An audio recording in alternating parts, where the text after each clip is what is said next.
কক্সবাজারের টেকনাফের পাহাড়ের পাদদেশে বন বিভাগের নার্সারিতে কর্মরত ১৭ জন শ্রমিককে অপহরণ করে নিয়ে যায় দুর্বৃত্তরা। আজ সোমবার সকাল ৯টার দিকে এই ঘটনা ঘটে। বিষয়টি নিশ্চিত করেছেন স্থানীয় বিট কর্মকর্তা মোহাম্মদ হোসেন।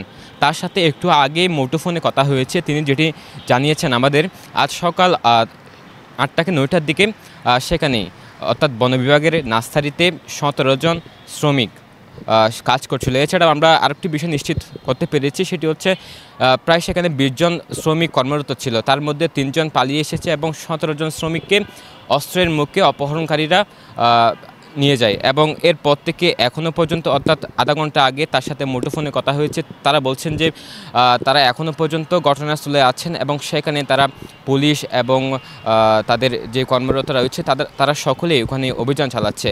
দাদিমুরা পাহাড়ের পশ্চিম পাশে এখান থেকে অপহরণ করছে, মানে আমাদের সরকারি কাজে জঙ্গল কাটা কাজে লেবার নিয়ে গেছে প্রায় ১৭-১৮ জন সদস্য আছে, ৩ সদস্য আছে, সবাই মিলে আমাদের স্টাফ সবাই মিলে ৩ সদস্য মিলে পাহাড়ে আমরা এখন সকাল ৮টা থেকে ৯টার ভিতরে আসছে। এখনও তাদের কোনো হদিস মিলেনি, তাদের এখনও খুঁজছেন। আমরা আরও কিছু তথ্য জেনেছি, অর্থাৎ যে ১৭ জন শ্রমিক অপহরণের শিকার তাদের আমরা পরিচয় পেয়েছি। আমরা তাদের যে নামগুলো পেয়েছি সেগুলো বলছি।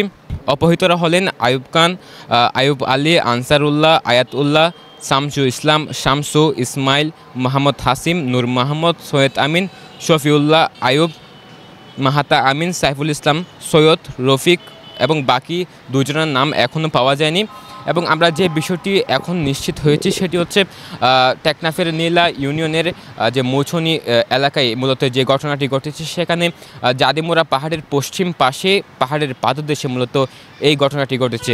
এর আগেও আমরা টেকনাফে অহরহর যে অপহরণের যে ঘটনা সেটি আমরা শুনে থাকি। সর্বশেষ আজকে যে ঘটনাটি সেটি হচ্ছে ১৭ জন শ্রমিক একসাথে অপহরণের শিকার। দর্শক, এই ছিল সর্বশেষ। এতক্ষণ ছিলাম আমি সরওয়ার সাকিব।